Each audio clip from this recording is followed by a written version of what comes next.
My spouse secretly drained our joint retirement accounts to fund a high-risk venture that failed, leaving us ruined. The thing is, it started with a simple plan for our 30th anniversary. I'm 52, a history teacher, and I live by plans and timelines. We were going to take a real trip to Italy for the first time, not the cheap tour bus version, but a proper 2-week stay in Tuscany. For 25 years, that joint retirement account was our sacred pact. It was the future we were building with every single paycheck. So I logged into the investment portal to move the deposit money. The website loaded with its familiar, comforting shade of blue. I clicked the button for a withdrawal just like I had practiced. The screen refreshed with a small, sterile message in red text. It said, "My request could not be processed due to insufficient funds." I thought it was some kind of technical glitch or a server error. I tried the action again, and the same polite rejection appeared. My heart started beating a little too fast for a man my age. I navigated to the main summary page, the one with the big graph. The balance was supposed to be a healthy 6-figure number. Instead, the number I saw was just over $900. I stared at the screen for a full minute, unable to process it. The decimal point had to be in the wrong place somehow. My husband Mark was at his new consulting job, the one he was so excited about. I thought about calling him, but my hand felt too heavy to lift. That evening, he came home smiling, smelling faintly of expensive cologne. He talked about progress and the big things that were coming our way soon. I just nodded along, the blood pounding in my ears. Later that night, I saw it sitting on his nightstand. It was a new watch, a gleaming silver thing I had never seen before. For a few days, I tried to pretend that I never saw it. I went to work and taught my classes on the American Revolution. I lectured on betrayals and alliances with a steady academic voice. Mark's new watch just became another object in our shared space. He said it was a gift from a grateful client for his good work. I told myself there was a logical reason for the missing money. Maybe he moved it to a different fund with a higher yield. Maybe he was surprising me, and the Italy trip was already booked. That's what a marriage is, a series of generous assumptions. I thought about the last 6 months, trying to see it clearly now. Mark had been so full of energy, like a younger version of himself. He was always on his laptop, taking hushed calls in his home office. He called it his new venture, a consulting gig in the tech space. I never really understood the jargon he used about synergy and disruption. It just seemed like he was happy, and that was enough for me. We stopped talking about the details of our finances a while ago. I had trusted him to manage the investments while I managed the household. He bought a few new suits, saying he needed to look the part. There were expensive dinners that he put on his new business card. I see now that they were warnings, like small tremors before an earthquake. But I chose to see them as signs of his returning ambition and success. I wanted to believe that his happiness was our happiness, as it always had been. I finally broke the silence on a Saturday morning over breakfast. The sunlight was streaming into the kitchen just like any other day. Mark was calmly reading the news on his tablet while sipping his coffee. I asked him about the retirement account in a voice that felt borrowed. I simply said I had checked the balance to plan for our Italy trip. He didn't look up from his screen for a long moment. Then he slowly lowered the tablet and gave me a patient smile. It was the kind of smile you give a child who doesn't understand. He told me not to worry about it, that everything was fine. He said he had simply reallocated our funds into a better opportunity. He used the word reallocated, not spent, not gambled, not lost. He explained that it was a short-term investment in a tech startup. He claimed it had a guaranteed return that would triple our savings. He was so confident, so dismissive of my concern. The casual way he admitted to emptying our entire future felt like a physical blow. He said the money would be back in the account in a few months. He promised we would have more than enough for Italy, and much more. I started to doubt everything, including my own reaction. The foundation of our 30-year partnership suddenly felt like sand. I was looking at the face of the man I had married, but I was seeing a complete and utter stranger for the very first time. The week that followed was a masterclass in self-deception. I pulled out our old photo albums from the hall closet. I looked at pictures of us in our 20s full of stupid, boundless optimism.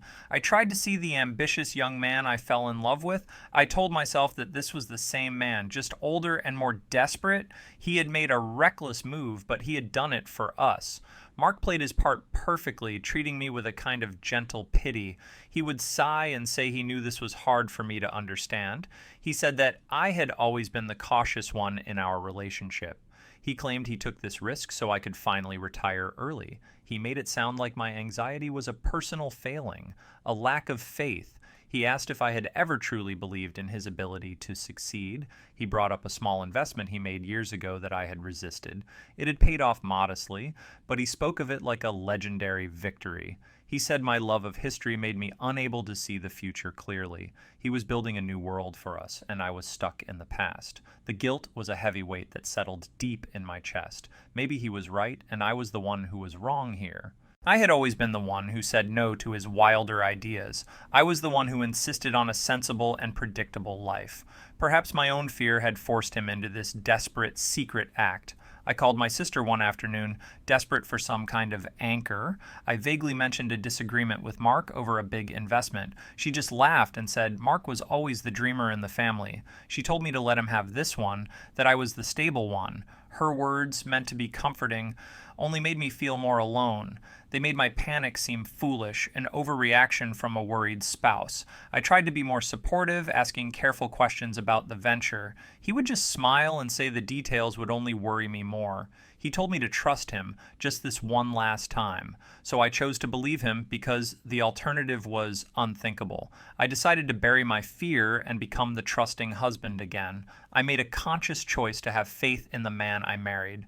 My fragile peace lasted less than a week before the first crack appeared. I was sorting through the mail when I saw the letter from the IRS. It was a thick, formal envelope addressed to both Mark and me.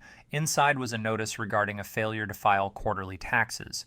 It named a business, a limited liability company I had never heard of. The letter demanded immediate payment for penalties on undeclared business income. My hand started to shake as I read the cold, bureaucratic words.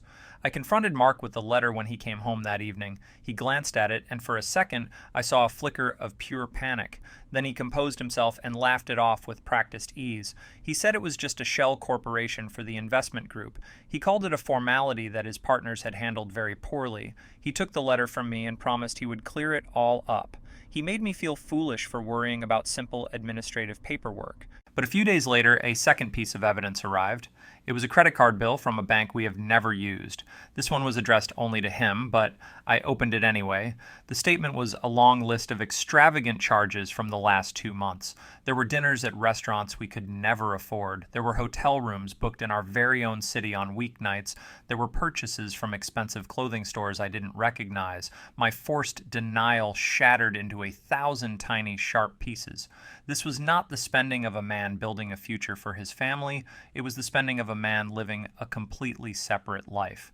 That night, I waited until Mark was sound asleep in our bed. The sound of his steady breathing filled the house with a terrible irony. I walked down the hall to his home office, a room I rarely ever entered. I felt like a criminal breaking into my own home. His laptop was on the desk, closed but still humming softly. I opened it, and the screen illuminated my face in the darkness. He had never been careful with passwords, always choosing something obvious. I guessed it on my second try with the name of his childhood dog. A lifetime of trust evaporated as I clicked on his email icon. I used the search bar and typed in the name of the company. A long chain of emails appeared, a conversation stretching back months. I began to read, and the world fell away completely.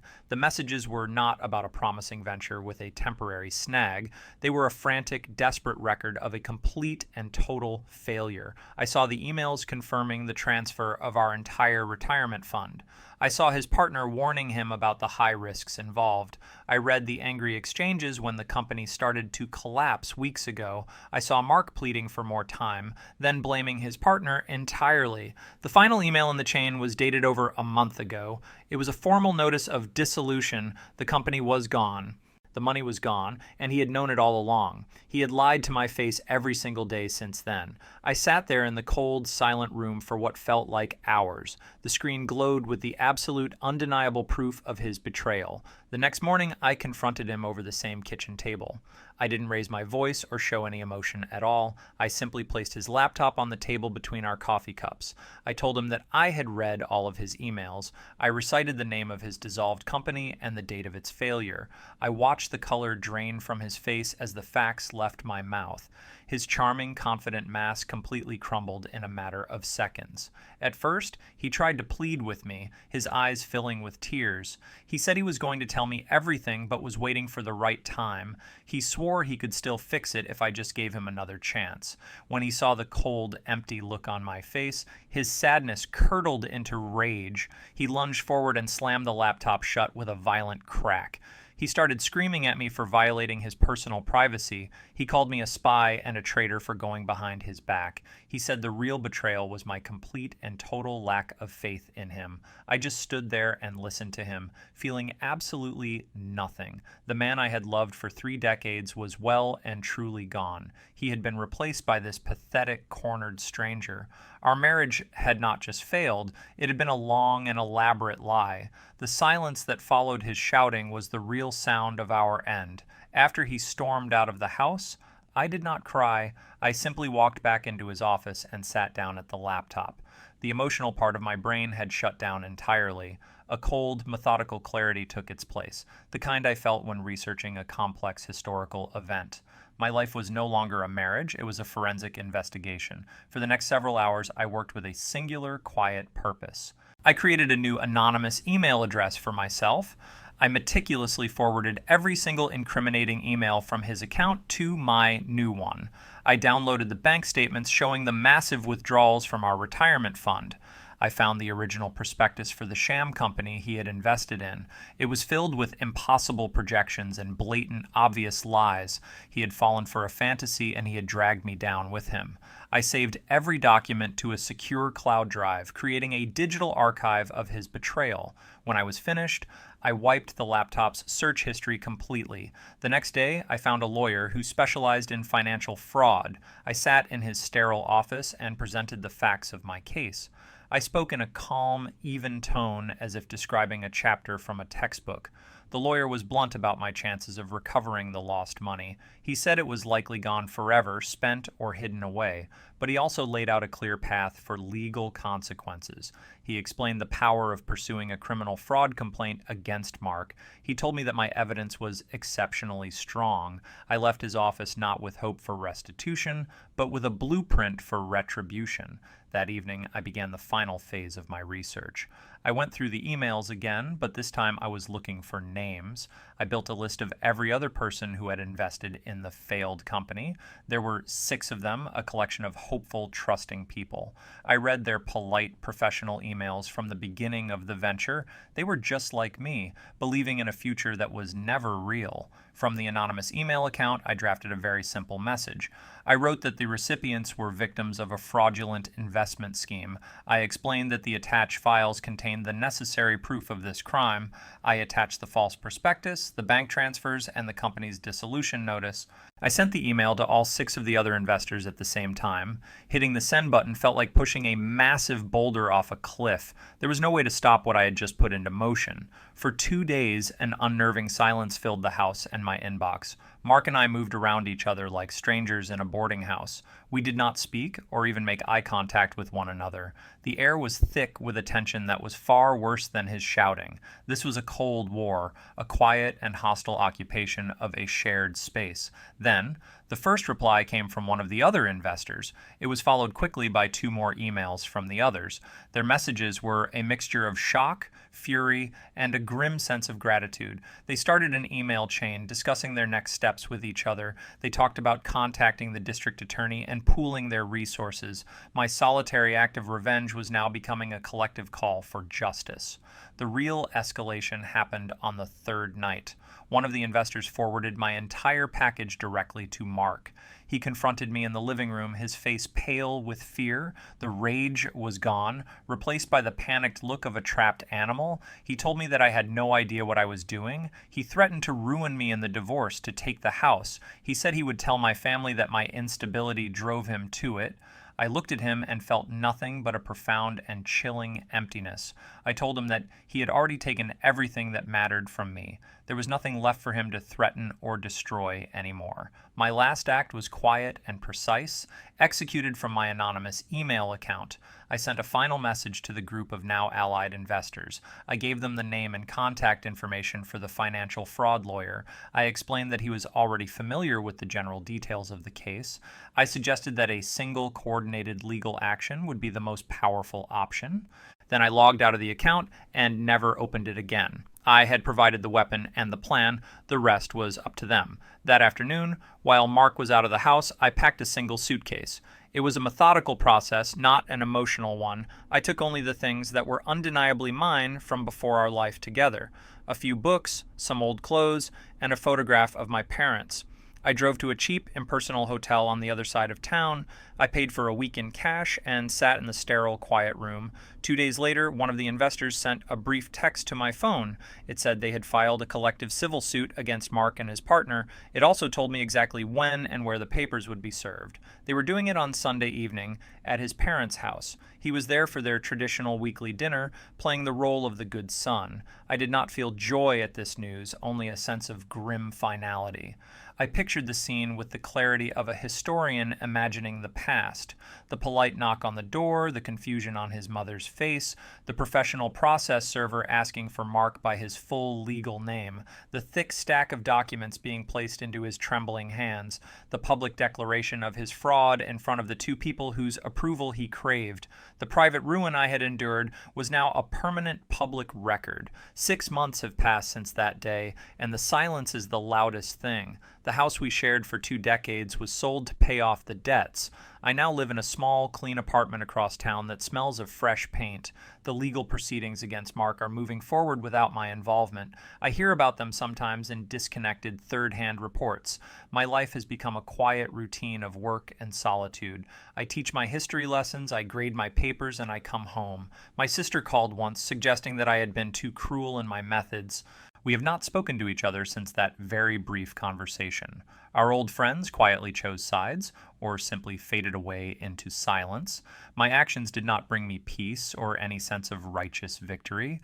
The cold purpose that drove me has now receded, leaving nothing in its place. I am not happy, but I am also not sad. I am simply vacant. I exist in the quiet space that is left after a massive explosion. Sometimes I look at an old photograph and try to remember the man I married, but I cannot see his face clearly anymore, only the stranger he became. The brutal truth is that you can share a bed with someone for 30 years. You can build a life, a history, and a future with them, and in the end, you can discover that you never really knew them at all. I have a new bank account now with only my name on the statements. The balance is small and grows very slowly with each of my paychecks. It is the only thing in my entire life that feels completely real. If you enjoyed this video, support it with a like, subscribe to the channel, and leave a comment with your thoughts. Your reaction helps me create new stories.